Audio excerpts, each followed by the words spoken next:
ದೂರದ ಇರಾನ್-ಅಮೆರಿಕ ಯುದ್ಧದ ಬಿಸಿ ಈಗ ಕುಕ್ಕೆ ಸುಬ್ರಹ್ಮಣ್ಯ ಕ್ಷೇತ್ರಕ್ಕೂ ತಟ್ಟಿದೆ. ಗ್ಯಾಸ್ ಸಿಲಿಂಡರ್ ಪೂರೈಕೆ ಸ್ಥಗಿತಗೊಂಡಿದ್ದಕ್ಕೆ ದೇವಸ್ಥಾನದ ಅನ್ನಪ್ರಸಾದ ವ್ಯವಸ್ಥೆಯಲ್ಲಿ ಭಾರೀ ಬದಲಾವಣೆ ಮಾಡಲಾಗಿದೆ.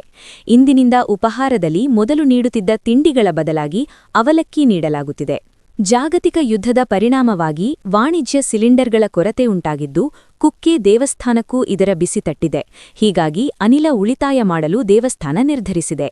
ಮಾರ್ಚ್ 11ರ ಇಂದಿನಿಂದಲೇ ಬಿಸಿ ಉಪಹಾರದ ಬದಲು ಅವಲಕ್ಕಿ ಪ್ರಸಾದ ವಿತರಿಸಲಾಗುತ್ತಿದೆ.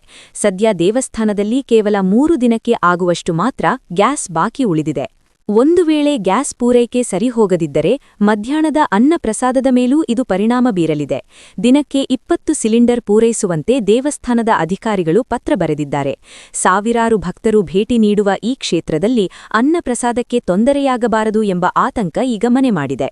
ಯುದ್ಧದ ಪ್ರಭಾವ ದೇವಸ್ಥಾನದ ಪ್ರಸಾದದ ಮೇಲೂ ಬೀರುತ್ತಿರುವುದು ನಿಜಕ್ಕೂ ವಿಪರ್ಯಾಸ. ಲೇಟೆಸ್ಟ್ ಸುದ್ದಿಗಳಿಗಾಗಿ ನಮ್ಮ ಚಾನೆಲ್ ಸಬ್ಸ್ಕ್ರೈಬ್ ಮಾಡಿ. ಧನ್ಯವಾದಗಳು.